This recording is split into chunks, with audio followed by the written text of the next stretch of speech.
Hello, the topic of today is closing the deal, how to master sales. That is the topic today for all you entrepreneurs and small business owners out there. We are in summer sales season. So this is the best time to learn how to master sales. So I invite you all in. I am Shantae R. Roddy. Welcome. I am the host of She Boss Talk. We have been putting together a whole series to help you with your marketing, helping you with your increasing your profit, helping you to get funding all summer long. So if you missed the previous week's videos, make sure you go and check those out. If this your first time here, let's show you some love. Show yourself some love. Let us know who you are in the comments. Where are you hailing from? And what is your business? I invite all of you all while we are bringing in all of our community in to join us on this topic to ask your questions. That it makes for the most engaging opportunity while I'm live to help to be able to answer any questions that you have. As usual, if I do not get to your question during the live broadcast, you can always drop it in the comments and I will return and ask or answer the question. If you're joining the live, if you could hashtag live for me so we know that you're here. And if you come in for the replay, if you can comment hashtag replay. So we're in summer sale season. Just want to, for all of those, maybe you didn't know, we're celebrating Juneteenth. Juneteenth was yesterday, but we're celebrating like all weekend long. And while we're talking about sales, we have sales, right? We have sales going on for Juneteenth to celebrate Juneteenth, to make sure that we are helping small businesses, making sure that they have access to what it is that they need during this season. So just like I'm, sharing with you how to master sales, we're applying the same thing for ourselves. And we just want to celebrate all of the Black businesses out there in celebrating Juneteenth. Again, if you are a Black business, shout out your business in the comments. We want to know about you. Never miss an opportunity to promote your business. Shout out to those that are viewing on Instagram, LinkedIn, wherever you're viewing, our Facebook and YouTube, our YouTube and Facebook family. We love you all out there. Be sure to comment and share out this broadcast. That really helps us. It helps get this content and information into the hands of more entrepreneurs and small business owners that need it, because we need that help. We need that mentorship to give us a boost, whether you're starting your business or whether you've been in business 5 or 10 years. You never stop learning. Things are always changing. And so we have to be able to adapt and adjust to the changes in the times, the environments, the trends, our customers and clients, industry changes, and changes within ourselves. So again, today we are talking about closing the deal and mastering sales. So I'm going to get right into it. So I'm going to be focusing on 3 key areas. I mean, we could talk about so many different things, but I really want to focus in on 3 key areas today. And the first one is really exploring the effective sales techniques and strategies for building rapport, overcoming objections, and closing the deal. So number 1, building rapport is so important. And how do we do that? We build that with genuine communication, genuine connections, and authenticity. Making sure that when we show up, we are transparent, we are authentic, and we are vulnerable. That is how, if we show up that way and people are able to get to know us, they feel more comfortable with us, they're able to connect with us. And this is a really good technique to use when you are trying to get the sales, because you have to understand that it first starts with relationship building.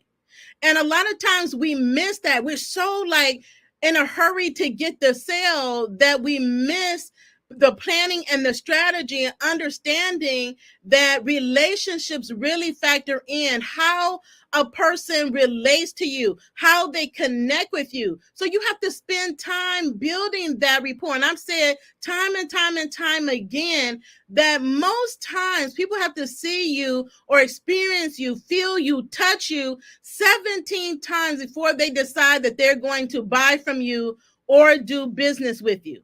17 times. That has increased over time, as especially with social media, as social media has expanded and grown, because you're vying for people's attention. So it can't be a matter of you showing up one time and thinking that you have it. You have to continually show up, whether you're in person or whether you're in a big brick and mortar. It's about connection too. When they walk in there, how do people feel when they come into your establishment? How do you greet them? How do you speak to them? What is that experience like? You want to build on that. That is really going to help you build your rapport, which is so super important to building your pipeline, because we don't want our pipelines to go dry. We don't want people to just buy from us one time. We want them to be coming back and back for more and more and more. And we want them to invite more people to do business with us through referrals.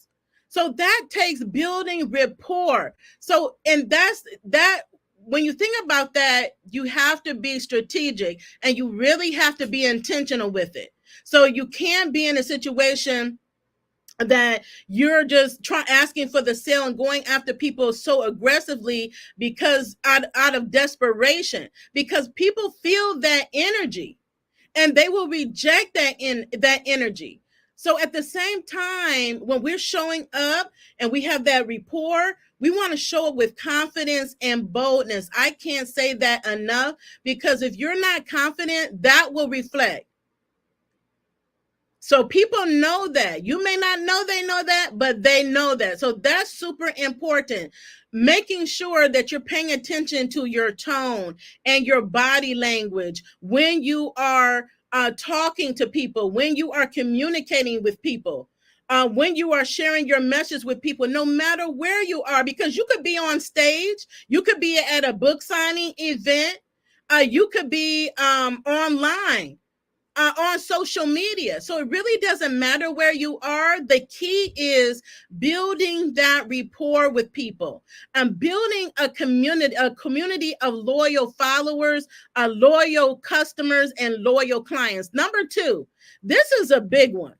I don't know about you, but I've struggled with this. I've been a small business owner for a full time for 10 years. So learning to overcome objection has been a challenge for me, like it is for so many others of you. And it requires really a deep understanding of the common concerns of the people that you are serving, those customers and clients. What are their concerns? What are their needs? What are their challenges? This is so key in helping you to be prepared to share and provide the solution to your targeted customer and client. So we talked about that before, because we have to have a targeted audience. It can't be everybody. Everyone is not your audience. Everyone is not your customer.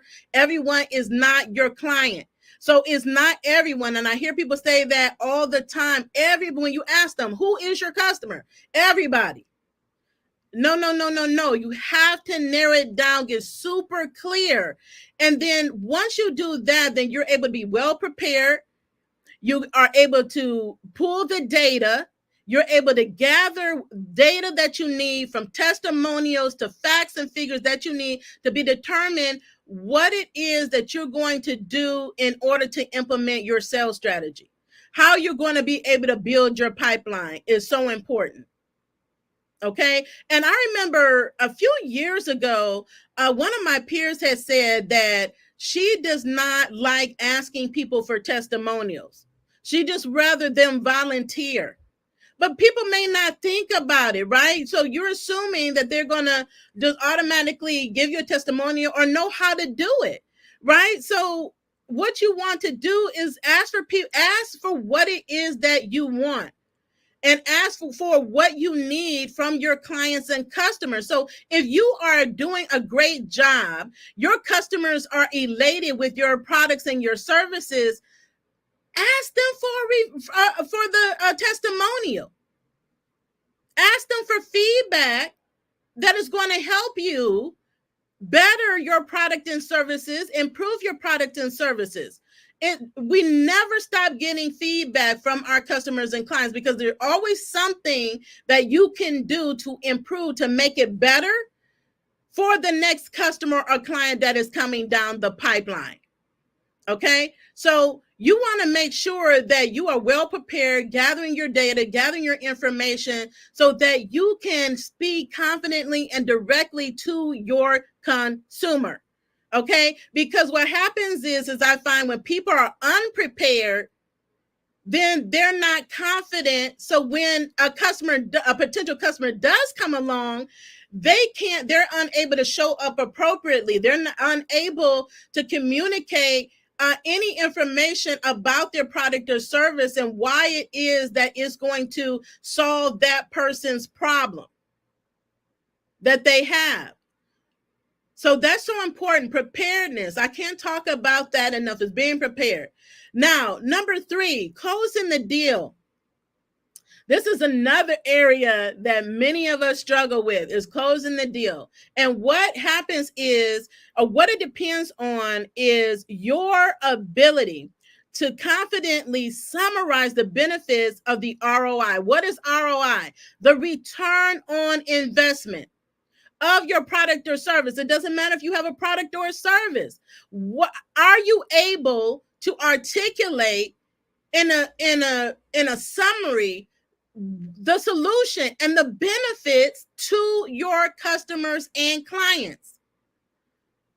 That's what it's going to take to close. So it was so funny. I'm in a mastermind, and we were on a Zoom call. I believe this was like late last month, where they were sharing various marketings and sales strategies, and I was taking a lot of notes. One of the things that they mentioned, and has been mentioned time and time again, is that people's failure to close the deal. Like an example, if you're one of those, and I know this was me back in the day, and you're having discovery calls, and where you have like a 15-minute session with a person to see if you're a good fit, if you're aligned, offering them for free. And then by the end of the call, or before the end of the call, the goal is to land this person as a customer if you're a good fit, if you're aligned. But what was happening is people were failing to close the deal. So they were getting on this call, they were giving way too much information, and they weren't really asking for the sale. Or they were saying, okay, after this, I'm going to send you a proposal, and never sent the proposal. So they never followed up, never followed through. And like, it's days and days later, weeks and weeks later, and there was never any follow-up. So it's like, what is the point of that call if there's not going to be any follow-up to close the deal, right?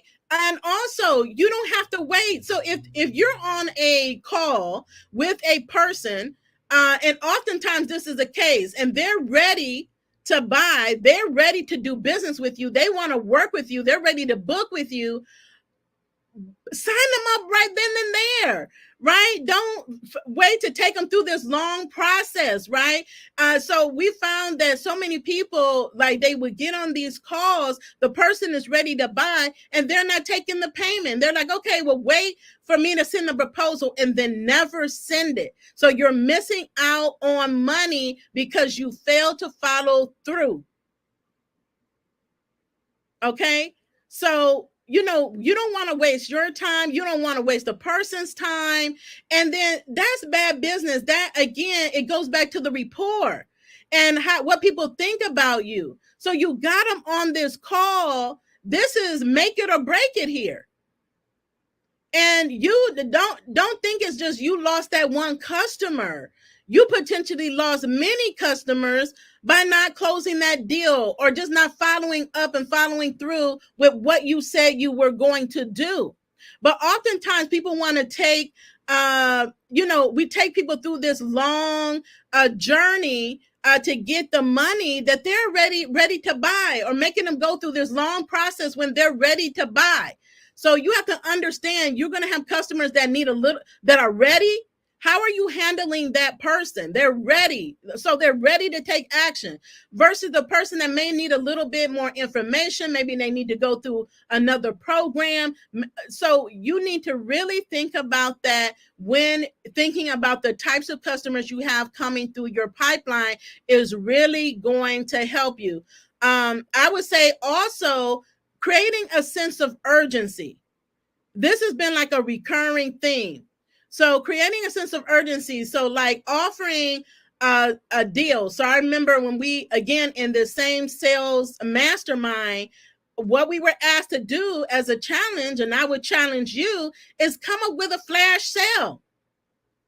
And come up with a flash sale. What do you have to sell, product wise, service wise, and what sale can you offer? We're in summer sale season. So you can still have a Juneteenth sale, right? You could just have a sale and call it a flash sale, right? You can have a weekend sale, today only sale, right? But you want to create a sense of urgency. So this is limited time only, the next 24 hours, and it's back at the regular price, right? Only this weekend.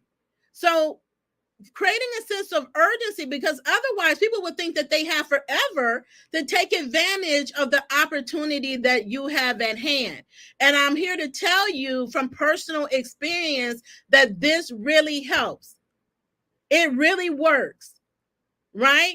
And so don't be afraid to ask for the sale. I can't miss that opportunity to say that, because a lot of times we go through all of these motions, but we've never asked for the sale. It's like we're afraid to ask for the sale, to ask people for money for a solution that we know that they need.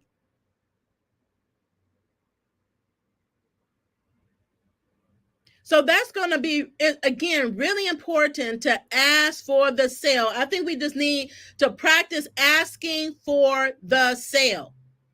This is everywhere, especially on social media. I mean, I can't say enough. It's not always a consulting call. Somebody can meet you in person. You're in conversation. They learn about what it is that you do. They want to engage with you and buy. And what do you do? What do you say? Right? Do you have something to follow up with? So an example of this is we were, because I'm going to get to CRM systems, customer relationship management systems. But when you're meeting people, how are you tracking the people that you are meeting and the pipeline that you are building? We're going to talk about a number of tools, but I remember when I was traveling heavily last year, and I went on a tour across the country educating small business owners on the employee retention tax credit. So I was at these events. I was a sponsor at events, speaker. I was a vendor at these events. And I was there to educate, to bring awareness and inform, and for those that qualified to help them to be able to apply to or claim their credit. So that's what I did. So I needed a tool, an effective tool, to help me manage the relationships that I was building while I was at these different conferences. And so the tool that I used was Popple, because one thing that I found out a lot of times, and again, you do what you want, but everybody needs a business card. But more and more, I'm using digital business cards because I'm able to do more with it. I'm able to keep track of it. I don't have to worry about if I lost your business card or not, right? Or if you lost mine. In this tool, Popple, I'm able to, and they're able to, the people I'm meeting with are able to exchange information, tell something about each other, so that it will resonate. So you remember, oh, okay, that was the lady that I talked to at the booth, or that was the vendor at the event that I was at. This was one of my fellow speakers, and she had red hair. Something that calls out specifically about a person that will remind you of who they are. So when you follow up on that connection, you're ready to go.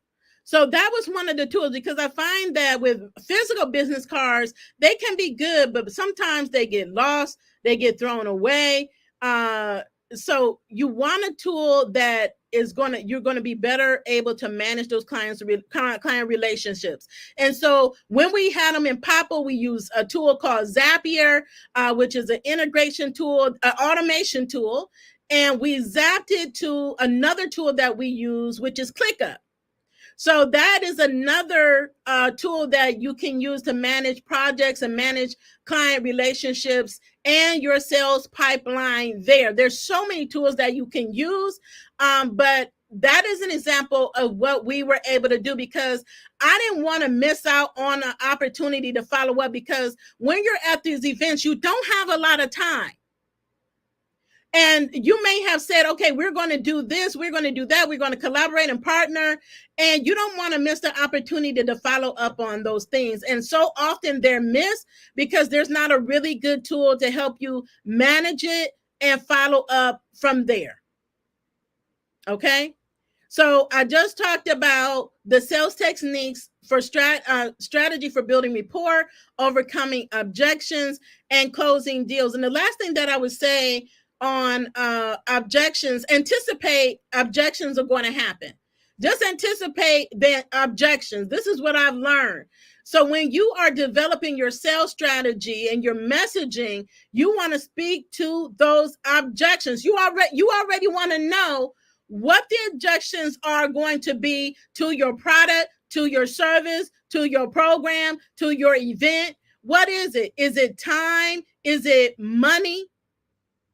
Right? What is it that will cause them to object to whatever it is that you are selling?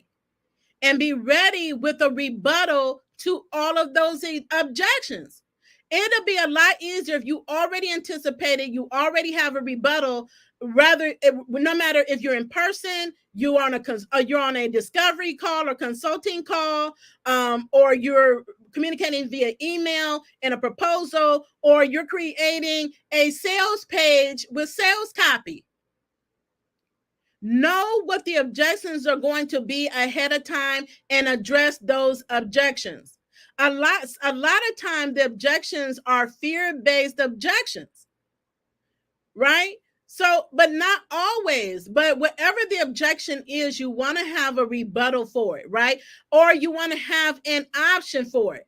So like an example, if it's money, budget, and you have a high ticket offer, what do you want to do? You want to make sure you have different payment options available. So if you know you have a high ticket offer, everyone is maybe not going to have $5,000 up front. But if you can offer them a payment plan, the likelihood of you getting more customers goes up. The more options you have for them to pay. Because it's not that they don't have it, it's just that they don't have it all at one time up front. So again, just make sure that you are addressing those objections. And everything that you do, always have that in mind when you're building out your strategy and you're building out your messaging. Because then you're answering the questions that they have. Have answers. Anticipate questions that they have and have the answers to those questions as well. Oftentimes we build FAQs. That can be helpful as well. Like if you have a sales page or landing page or portfolio page and someone wants to have questions, keep those questions. Think about questions that have been asked in the past and have the answers ready for those customers and clients. Again, that is going to help you increase your opportunity to close the deal. So number 2, let's discuss the importance of understanding your customers' needs and pain points to tailor your sales pitches. Nobody wants a generic sales pitch and proposal. I know sometimes we get a little bit lazy and complacent because it can be it's a lot of work, right? It's a lot of work, but there's things that you can do. Using tools and templates is great, but you want to make sure you tailor it for your customers and clients, because if it's just generic and they know that you don't have any thought about them, you didn't take the time to really learn and understand them and their particular needs, and you just sent them some generic proposal that is really not going to solve their problem, you've already lost. You've already lost. So it's important to understand their needs, allow yourself to position your product and service with the best solution to those specific issues. So then you're making your pitch more relevant and compelling to that particular person. And I think I've seen some proposals sometime, they're proposing things that I've already have. It's a non-issue for me. So that tells me that they really don't know who I am or anything about my business and what it is that I need.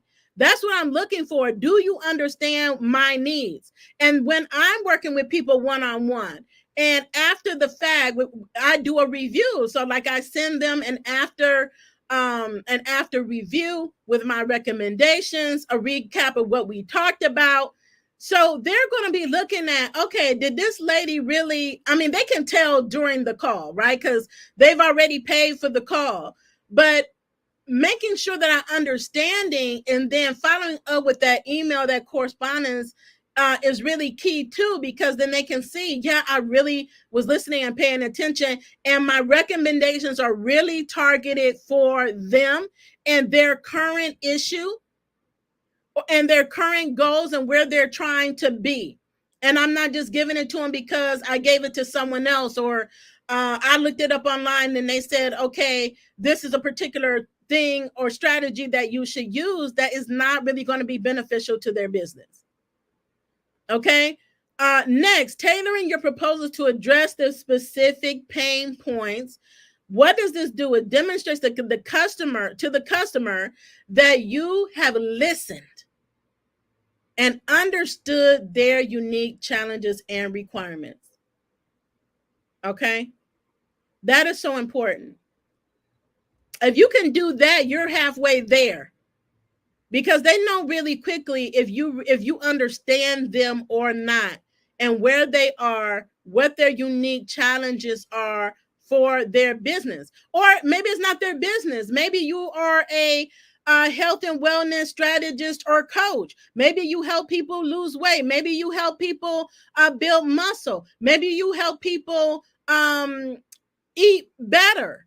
Maybe you help people with exercises that are going to help with, inflammation or arthritis. Whatever it is that you do, whatever client you serve, really get to know them. And if you need a 15 to 30-minute call to do this and to see that you're properly aligned, take that opportunity to do so.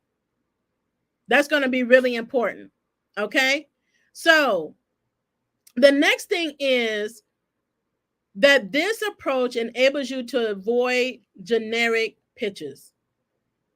Even when you think about when you're pitching for funding and pitching for grants and pitching to investors, when you're pitching to people, so it's not always a customer buying your products and services. This applies across the board, because as business owners and entrepreneurs, we are always selling ourselves to somebody. So if you're selling yourself, your unique offering to an investor or to a funder, it works the same way. You want to personalize your communications. That's why I said you can have a template, but you need to understand them and you need to understand yourself so that you can tailor it specifically to meet the need of that specific particular requirement. Because if there's an investor, so let's say you're venturing into real estate, or you want somebody to invest in your nonprofit, or you're starting up a group home and you want somebody to come in as an investor. You have to be able to sell yourself, sell your group home plan of what is this going to do? What is it going to do for the community? How are you going to grow it? What is the impact that it's going to have on the community? And you're going to have to be able to show how you're going to be able to grow it. You're going to have to know your financials, and you're going to have to be able to communicate to that investor why they should invest with you specifically in this particular venture. So again, we are always selling. Highlight how your offer can solve their problem, improve their operations, or enhance their lives, significantly increasing your likelihood of getting the sale. Again, whether we like it or not, whether we know it or not, we are always, or should always be, in the mode of selling to somebody. Okay? Now, I just saw a post earlier today, and again, one of my mastermind groups, and they posted about Bad Boys 4 and Will Smith and Martin Lawrence, and how they've been part of this franchise. They've been together with this for 30 years. 30 years. 30 years. And it really made me think. 30 years, and they're on this heavy press run. National and international press run. I know, because I've been watching them. They're all over the place promoting their movie. After 30 years. One can say, okay, after 30 years you've been doing this franchise, you can just sit down and not promote and not sell it.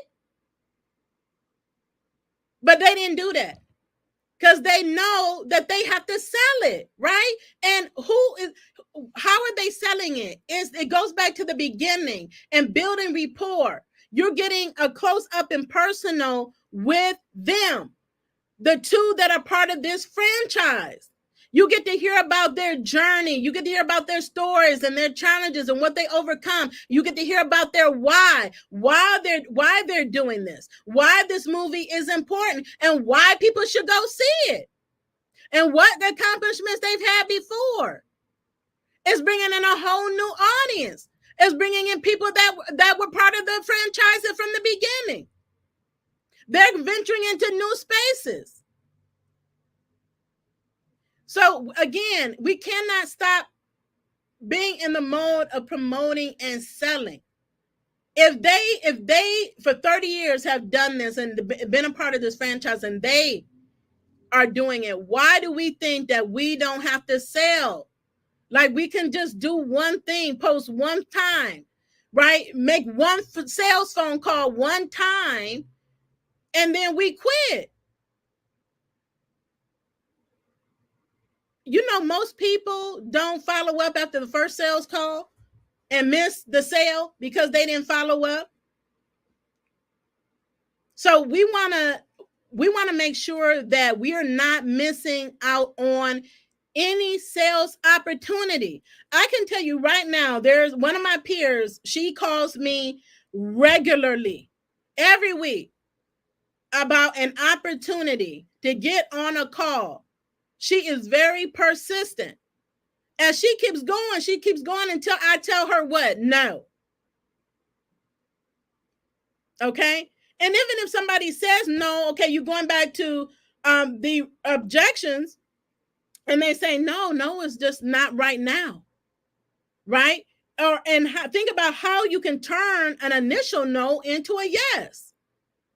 You can get a no and know your stuff so well, be able to answer a question of your customer that will turn that no into a yes.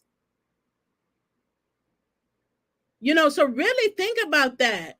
We give up too quickly when it comes to sales. and asking for the sale and putting ourselves out there.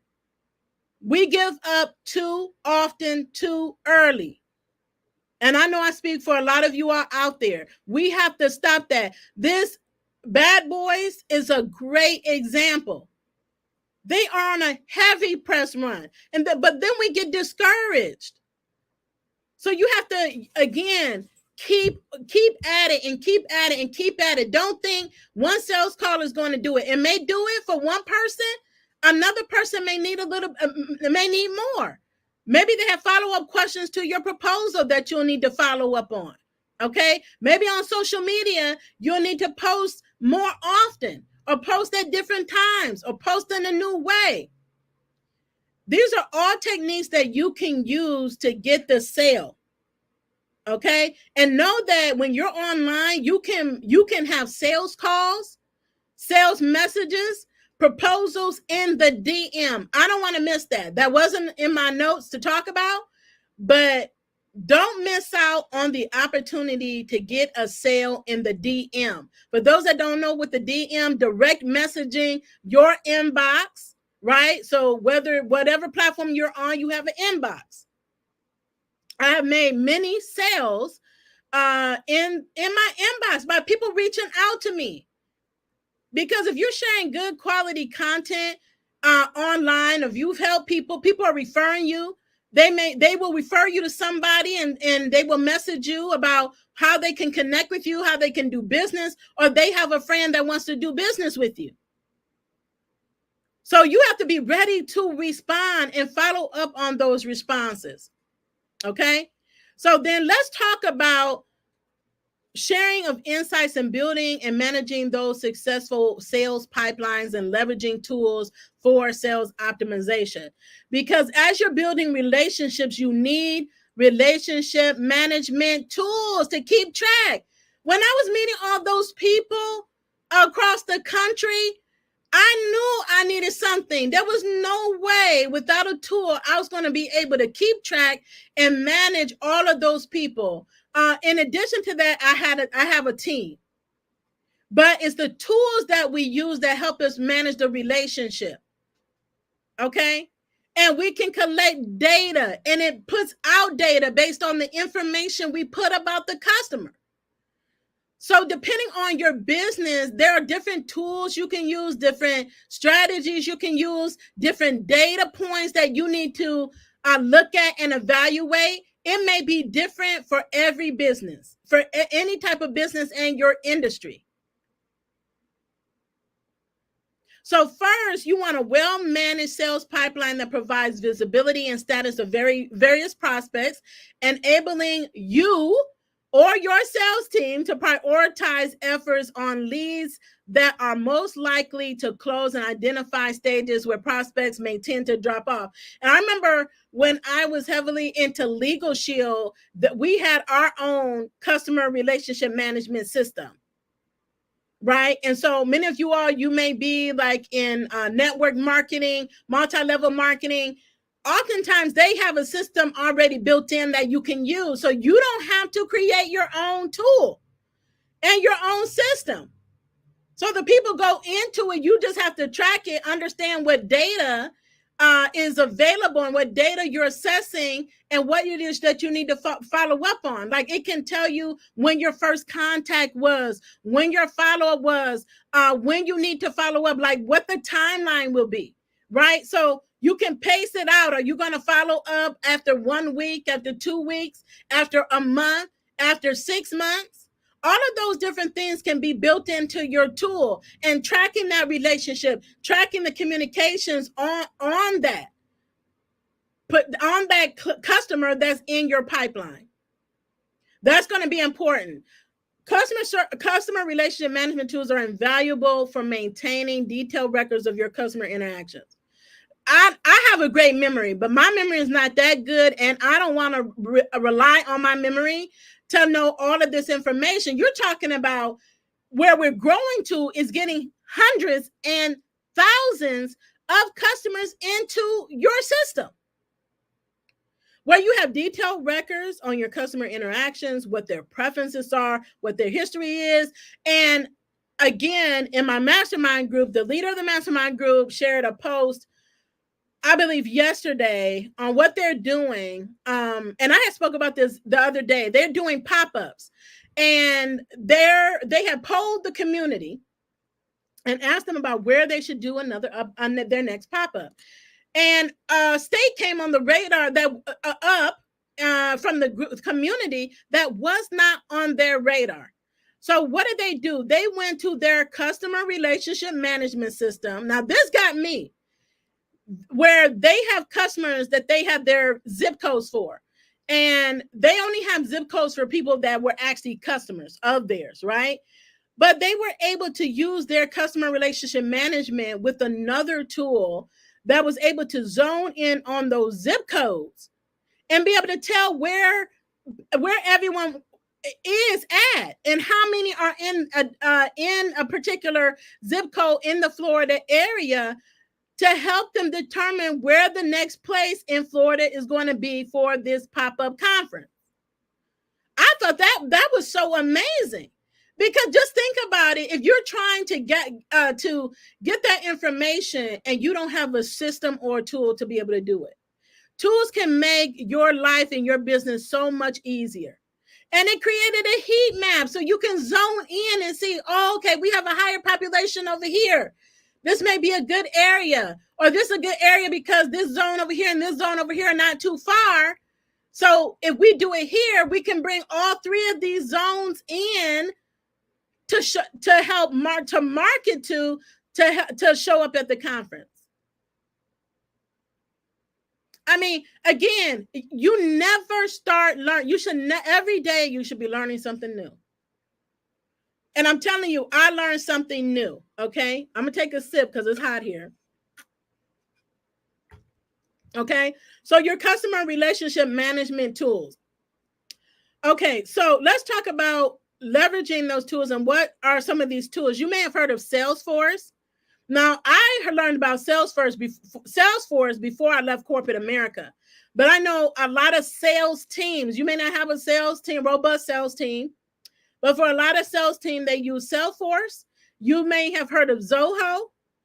So we have Zoho. We have not taken advantage of their CRM system, but Zoho has a lot of amazing tools for small business. They were created for small businesses, and they have a CRM system. So you, as I list these out, you can check them out and see if they can be a good fit for your business. Maybe you've heard of Zendesk. Now, Zendesk, even as a consumer, I've seen a lot of companies that maybe my utility companies and things like this, or different programs in my local community using Zendesk as a tool. A lot of times is for technology. So maybe if you have like tickets, right? So your customers, their relationship with the customers, you're managing different tickets, maybe different technical issues. Maybe they have computer issues or technology issues that's coming in. I've also seen it used for programs where they have a call service, a call service team. And they use this Zendesk to manage all of the calls that come through from customers to get out to their customer service team and to manage it. So everything in one place, you have all the information on that person. Every time they call, you have a record of when they call. You have notes on when they call. You have outcomes on when they call and what was the outcome of the call. You have, was it a follow-up needed? Was it closed? Was it closed successfully? Was that issue resolved? So these are helpful tools. Again, think about in your business. Maybe you can use this as a landscaper, right? So depending on what it is that you do, there's a number of different ones. You may have heard of Honeybook and Desubo and Basecamp. There's a number of different tools that you can do, or some tools that you can use together to integrate together to provide a full solution, just depending on your business, your industry, your budget, and your needs. But there's something for everybody. So we should all have a pipeline of customers that we are feeding back to. And it's not just the email list, right? So you have an email list and you're nurturing that list and you have email campaigns, but CRM tool really helps you better manage that relationship of the customer, because even through that tool, you can know, okay, where your customers at in their journey, how many products have they purchased from you. You can see how much they in volume or how much in dollars they have purchased for you.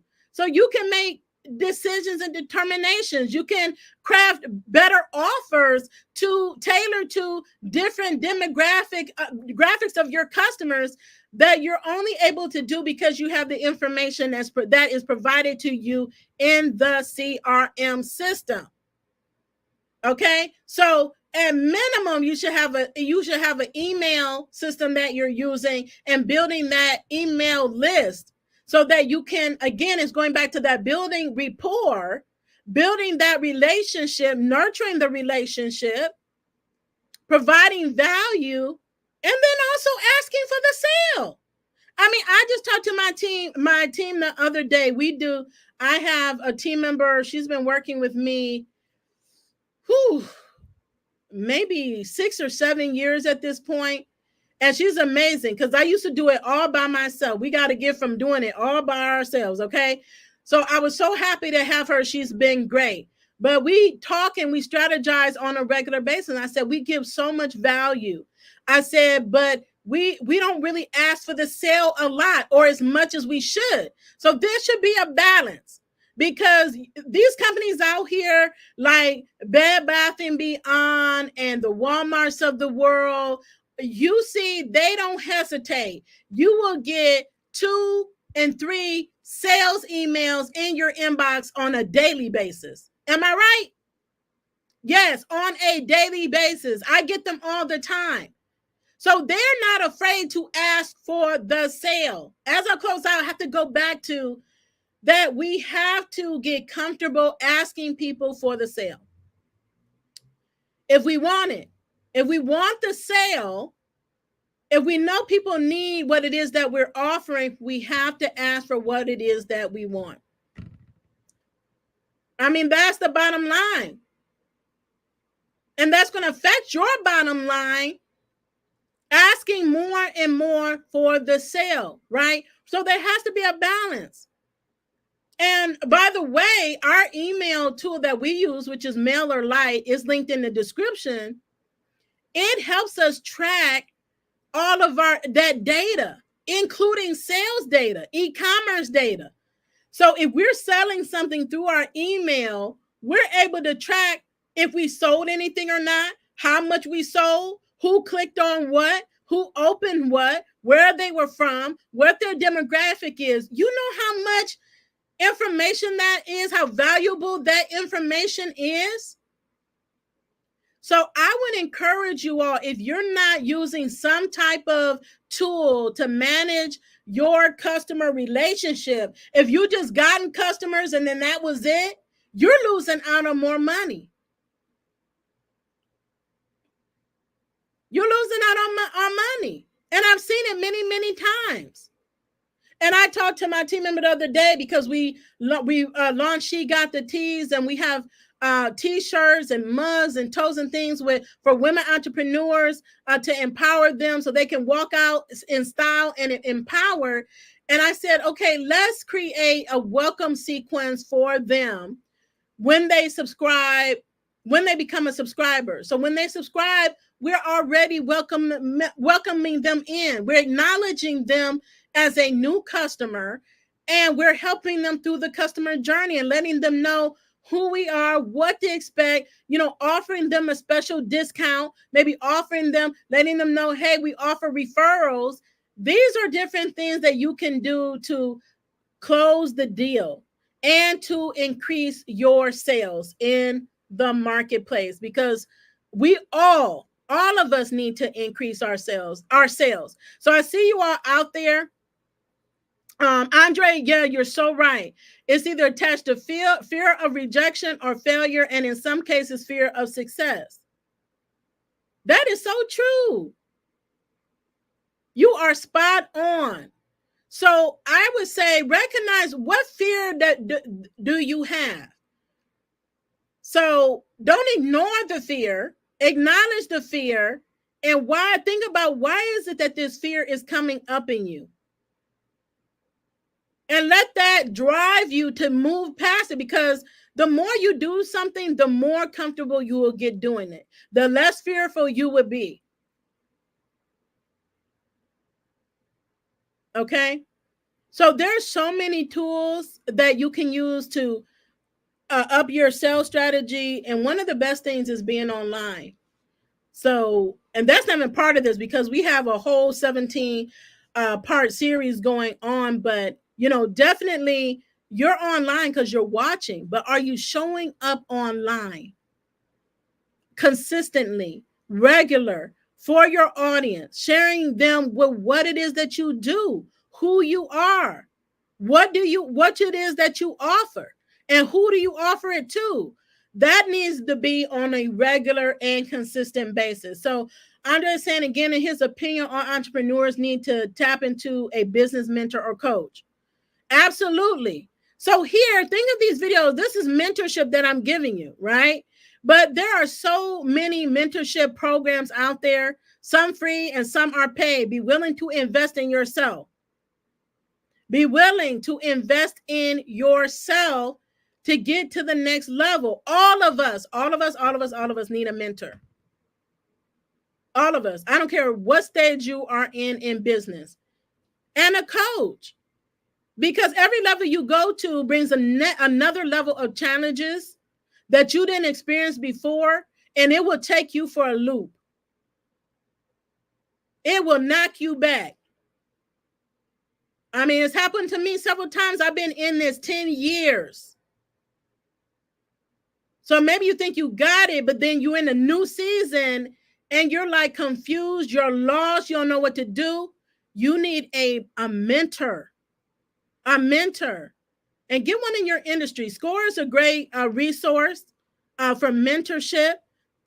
You can find different mentors online. There's groups online on social media that you can find mentors, your urban leagues, your business centers. We talk about that and provide those resources all the time. Mentorship is so important. Yes, I see you out there. I think these tools are good when you have a lot of clients. That's the goal, to get a lot of clients, but you don't need a lot of clients.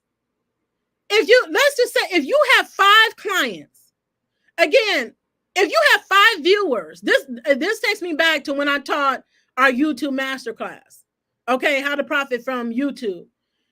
And what I explained to them is, when I started, I got committed. I didn't have a lot of followers. I didn't have a lot of followers. I didn't have a lot of subscribers. I didn't have a lot of views. I had 20 views, maybe 30 views. And I shared it in my PowerPoint, the growth. But if I focused on, I don't have a lot of this and I don't have a lot of that, I wouldn't be where I am here today. It doesn't take a lot to get a lot. And it doesn't take a lot to make a big impact with what it is that you're doing and how it is that you're serving. You just have to show up big. And I don't despise small beginnings, because those 10 people that were watching, I treated them as good as I would if 10,000 people was watching, or if 100,000 people were watching. Because guess what? Those were the 10 that were engaged. Those 10 people could become my customers or my clients. So instead of focusing on who wasn't viewing my videos, I'm focusing on the people that have tuned in and what it is they need and how I can help them solve their problem. You don't need a lot of customers. You can have 5 customers. And you can either take them through a system, manage them well, where they want to do more business and they want to refer you, or you can mismanage them. It happens all the time. So even if you only have 5 customers, again, there's so many tools out here for small business. I just named a few. that if you only have 5, manage those 5 well. They can become 50, 500 clients. But if you mismanage them, that can cause you big time. And it often does. And so even with the launch of our t-shirt line, or the relaunch, and we had, within a week, we had like 6 customers, and one of the customers bought 6 t-shirts out of our store. She bought 5 t-shirts in a mug. And so we have 6 subscribers. So 6 subscribers. So I have different ventures. This is one we're building up. So not a lot of people know about it. So I've been putting out the word that we have our She Got the T-shirt store, right? That we've launched. Now we have 6 subscribers. Am I going to just let them go by the wayside? No, I want repeat. I want them to come back for more and more and more. And I want them to send their other lady friends to us to buy our merchandise so they can be empowered and inspired. So don't think about how little or how much you have. The point is that what you have, you need to make sure you're selling it, that you're getting the message out, and that you are managing that customer relationship with those people.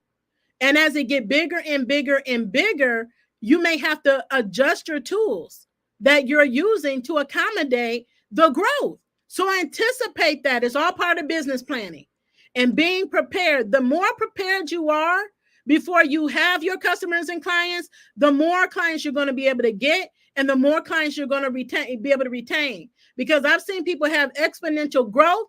They weren't ready. They weren't ready. They were not prepared for the sale. They wanted it, but they were not prepared. And it all went haywire. They didn't have their customer service together. They didn't have a management system together. They didn't have customer support, anybody to manage those emails and concerns, answering questions, or responding to the inbox on social media. They didn't have anybody. So then they lost business. They lost sales. They lost customers. So you have to prepare yourself for the sale. Get in the mindset.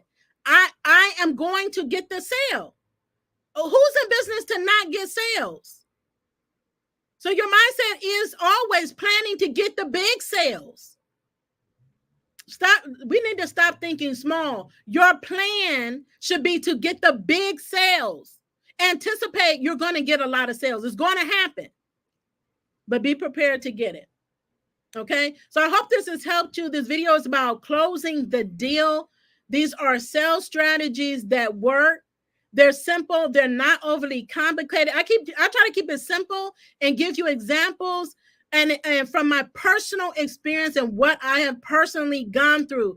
Believe me, if you use what I've shared, it's going to help you increase your sales. It's going to help you be able to close more deals. You're going to have more confidence in yourself and what you offer. You're going to understand your value. You're going to be able to communicate to your customer. You're going to be able to answer their questions without a thought. And they're going to recognize you as the go-to person, the go-to expert, the person that they need, and they're going to do business with you. You're going to close that deal. Stay tuned for our next video. Meet me here next Thursday. Watch out for the reels and shorts on Facebook and Instagram as we continue to put this out, so you see snippets and highlights, because maybe you'll have another aha moment, something that you missed. But save this video, run it back, implement, and come back and share with us what worked for you. Continue to be the boss with amplified impact. Have a great day.